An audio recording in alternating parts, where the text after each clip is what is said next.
we're gonna need a damage report. This motherboard has multiple burn sites, charred plastic, solder that has bubbled through the socket, scorched pins that were discolored by the heat and turned blue, and it's accompanied by a CPU with a matching damage pattern. And it also smells like magic smoke. So, this diagnostic and damage report of a failed 9800X3D CPU that exploded in the socket and the motherboard that it was in, we're going to be going over it today. And it was posted by a Reddit user a while back who experienced the failure. So, hopefully this will provide an educational opportunity and also just some really cool microscope shots of a catastrophic failure. Before that, this video is brought to you by Squarespace, and visiting squarespace.com/gamersnexus will give you 10% off your first purchase with them. We've built a number of our own websites with Squarespace, where we list catastrophic PC hardware failures to inform subscribers of those failures. We also built our store website with Squarespace using its built-in e-commerce tools, and of course, we built a website for our CEO, Snowflake, because she demanded our audience know who really runs the show. Get to the core of your idea and spend less time on web design by signing up at squarespace.com/gamersnexus or click the link below. So this 9800X3D and this MSI MAG, the M stands for MSI, X870 Tomahawk Wi-Fi are in for failure analysis. They are heavily damaged and totaled, basically. We bought them from a Reddit user named after, let me just get this right. Yeah, we're going to go with the theoretical defecation habits of a prominent political figure who posted it to, hey, I didn't make the name, posted it to /r/PC Master Race. I didn't make that name either after the incident. And the user said this, quote, "I built a new PC last night and I couldn't figure out why it wouldn't post. When checking for bent pins, I found that it killed itself. Sad face." But like any crime scene investigation, we're here to find out if there was foul play. Was there an incident of make it look like an accident? Or did it actually just self-incinerate? The situation immediately reminded us of the 7800X3D failures, which were genuine following its launch. Since that came down to a fix in the motherboard BIOS, other users naturally started asking questions. When asked about the BIOS, the user said, quote, "I don't know what BIOS revision was on it because it never worked. Unfortunately, it was whatever it shipped with. It burned up before I ever entered the BIOS. The socket was brand new when I put the chip in, no bent pins or anything." The user shared some additional photos, said that the, quote, "plastic is melted and I think this deformed them.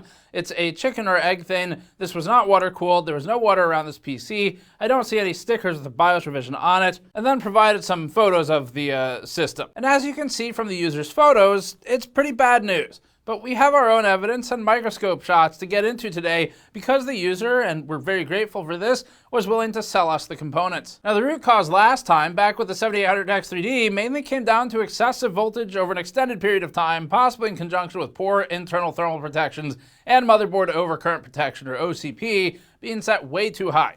This led to dielectric layer breakdown at the transistor level in a runaway failure state, causing shorts and internal temperatures hitting the point of melting silicon. So for last time, in simple terms, big zap force makes CPU go boom.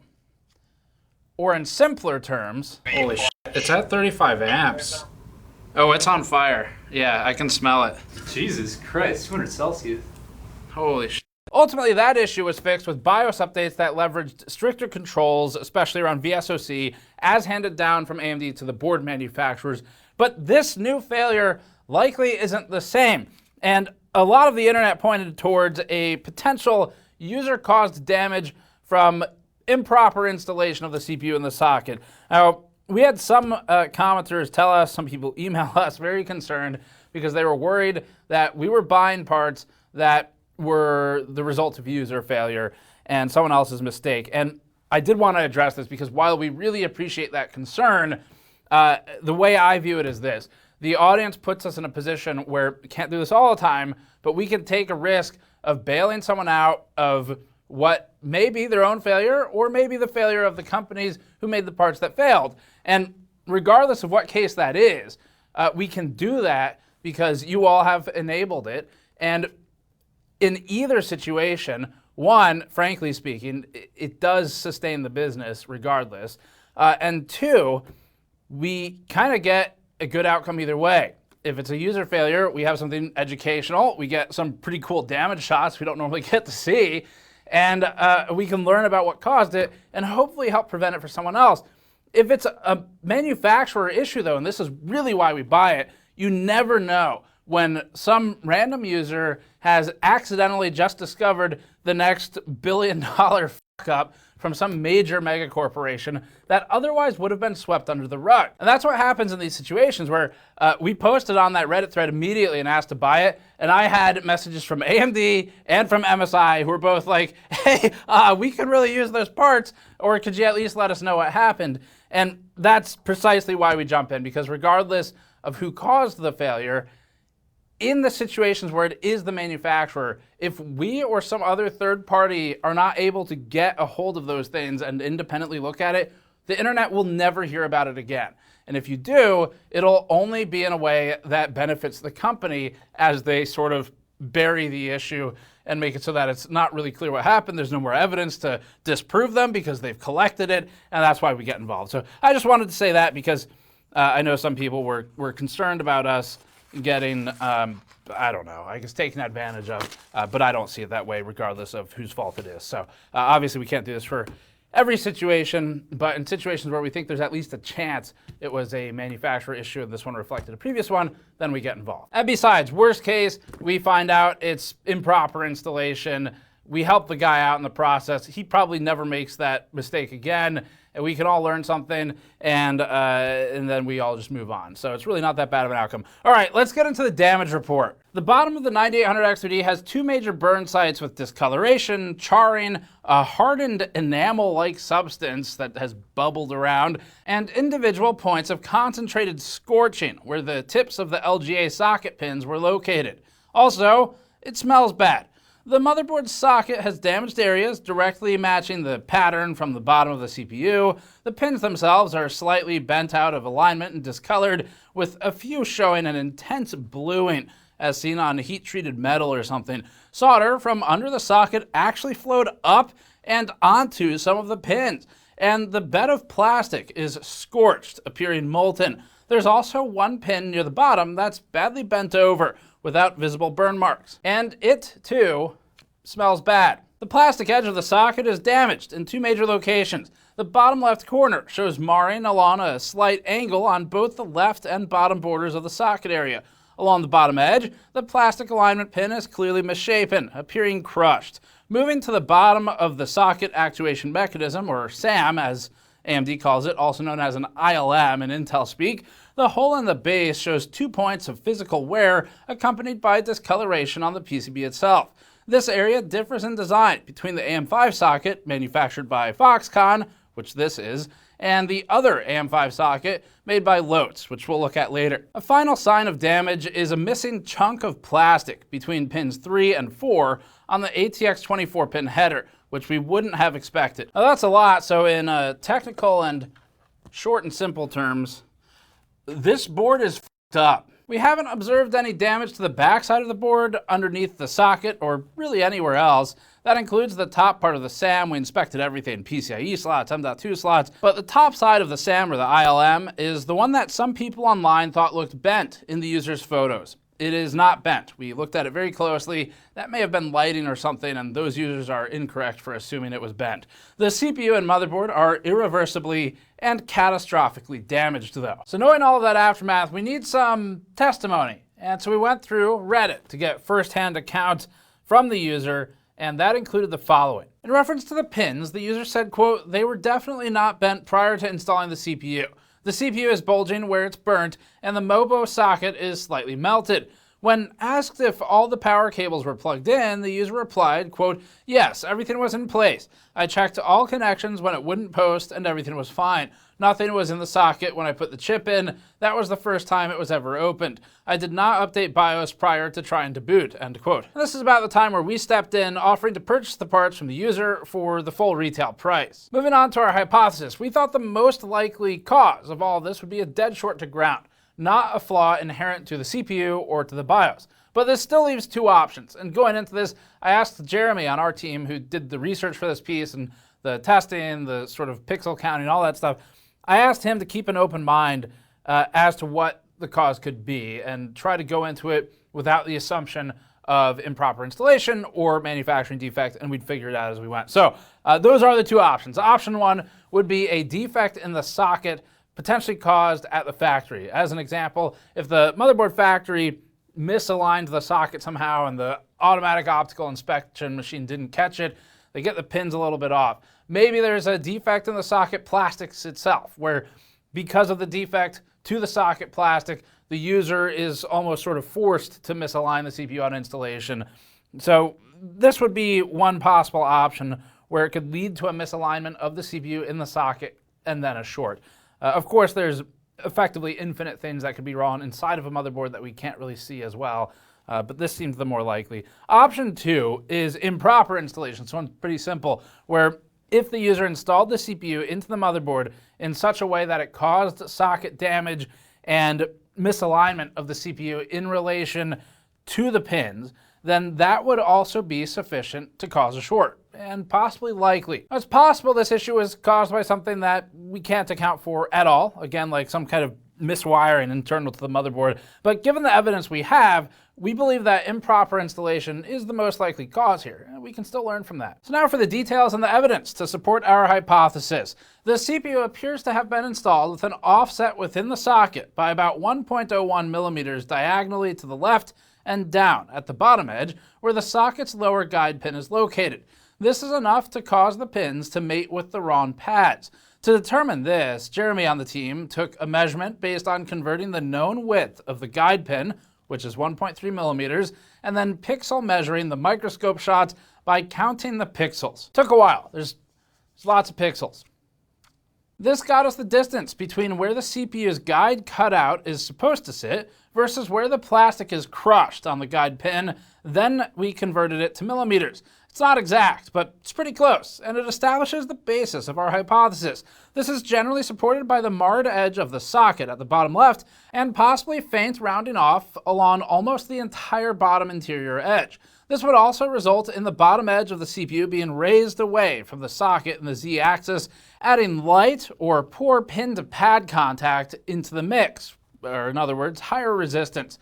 Taking a closer look at the bottom of the CPU shows that it was rotated by 1.0 to 1.4 degrees clockwise relative to the socket when the burn occurred. This is based on the pattern of pinpoint scorch marks left by the pins. This was one of the things we had more fun with on the inspection, and again, is why we do this even if we come to the conclusion that it looks like improper installation. It's just fun to look at this stuff. We carefully inspected the burn marks on the pads where you can see the point of contact, which is evident not only from the natural scratches caused by contact, but by the residue surrounding the burn sites.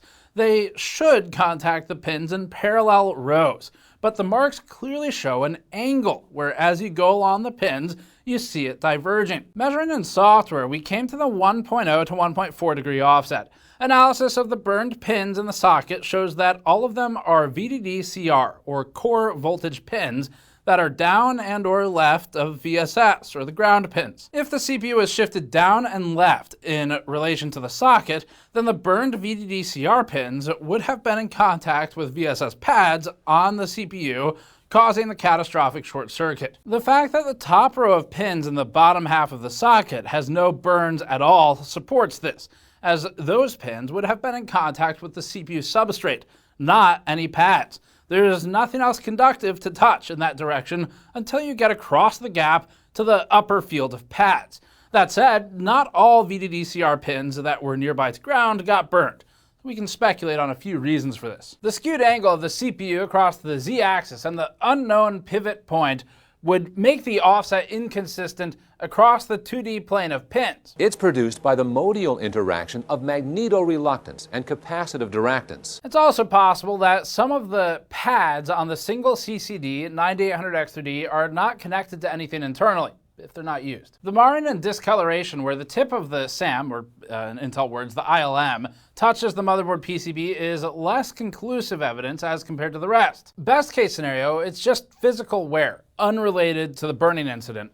Worst case, it's a location where core voltage might have been able to find another path to ground and cause that scorching of the PCB. Finally, the SAM doesn't show any signs of damage or bending that we can detect. It's made of springy steel that readily returns to its original state after flexing, assuming it isn't pushed past elastic deformation into plastic deformation, or in other words, made to permanently bend.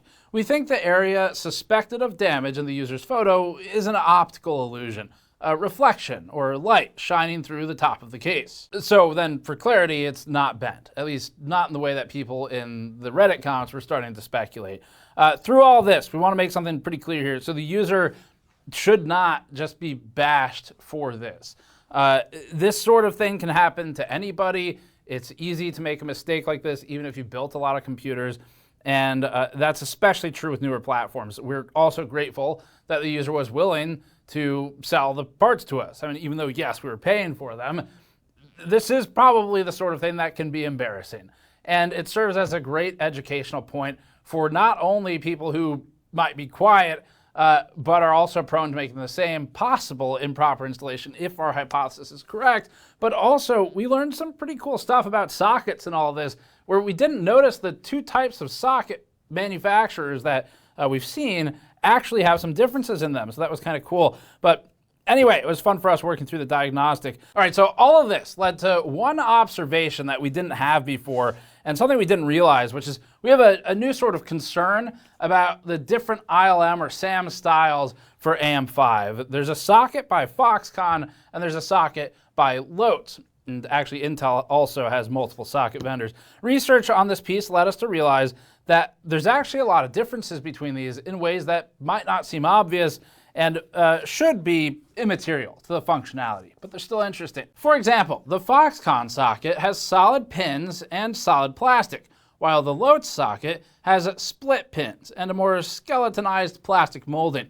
Now, as for whether this matters or impacts anything, we're not really sure. It's certainly not related to the failure here today, but it was an interesting thing we hadn't noticed before. The discoloration on the burned motherboard where the tip of the SAM touches down raises our concern in general, even outside the scope of this piece, because the metal comes in direct contact with the PCB, directly on top of surface level traces. A little bit of a layer between them, of course, but it's not like it's fully protected. Now, we don't think this is what happened here, but just to kind of throw it out there, something to think about, repeated socket actuations could theoretically cause the SAM to abrade through the sort of mask that's there and create a short. The Lotes version of the socket has the insulation sheet run across this entire hole, adding a barrier of mechanical protection. Now, we're not saying that the Foxconn socket will have problems, and certainly if it had major ones, we'd know by now. But this is the type of thing where, in this area specifically, the alternative makes sense of providing that protective barrier, and this is something where we'd like to see some conformity to a single style between the vendors. We took a brand new sample of the same model X870 Tomahawk motherboard and repeatedly opened and shut the SAM 16 times with the CPU in the socket to see if this area of the board would show similar wear or any change at all. At the beginning of the test, we saw some disturbance of the protective sheet on the left, and a small spot of what looked like adhesive on the right, surrounded by an extremely faint discoloration. At the end of the process, it looked virtually unchanged, and nothing at all like the burned motherboard. And this pushes us to believe again that these spots were subject to heat and maybe a direct short, as we mentioned before, and related to the failures. So that kind of recaps it. The shortest version is that after looking through everything, looking at all the different evidence on the board itself, we do think that it is improper installation. This is something that a lot of sort of Reddit users were pointing out as well when looking at the users' photos. There's a couple differences. So we didn't see the socket damage that a lot of people think they saw, which is because it appears to have been an optical illusion from the light. But some of the other things, like the plastics, those were real. They were valid and present. So that's what we think it is. Definitely worth doing this. I mean, first of all, it's a lot of fun to do this kind of stuff because it's like you're piecing together a mystery, and it allows us, again, to possibly learn something major, where, just to reiterate what I said in the beginning, while I appreciate that some people are like, hey, Steve, don't get taken advantage of, it's not how we see it with these. I'm very careful which things I buy and don't. We get stuff all the time where I'm like, yeah, no, I could tell you did that wrong. But in instances where it's not 100% clear, like I said, you never know when just some random PC builder encounters the next Intel instability, where at first everyone looks at it like, I don't know, did you like overclock it or something? And then it turns out to be, oopsies, massive multi-million dollar fuck up. And so that's why it's important to us to always just treat these seriously. Very fun to work on. Learned a lot about the two socket types that we hadn't realized before. And otherwise, this appears to be nothing for anyone to worry about except for just really pay attention to how you're installing the CPU. One thing we had sort of considered was if the system was vertical when the user socketed the CPU, maybe that makes sense where like you go to close the latch and you try to do it fast so the CPU doesn't fall or something. I don't know, but point is like just take the time to lay the system flat, do it properly, and be really careful about where the guides are aligned. Make sure you can kind of like slightly push on the CPU, like not hard, but just wiggle it a little bit in the socket and you'll know if something's wrong because it won't feel good. So it's always easier to like just do that up front rather than unbend 27 pins or something if you're lucky at the back half of it. So that's it for this one. Thanks for watching. Fun to work on. Hopefully you learned something. And if you already knew all this stuff, then hopefully the damage was entertaining because that's what it was for us. Subscribe for more. You can go to store.gamersnexus.net if you want to help fund us and get something cool in return because we can use that money to do stuff like this where we bail a user out and get to produce something that hopefully helps some people. Or in the, again, the very least, we get that nice magic smoke smell from the dead components, like the whatever blew up on this board. So thanks for watching. We'll see you all next time.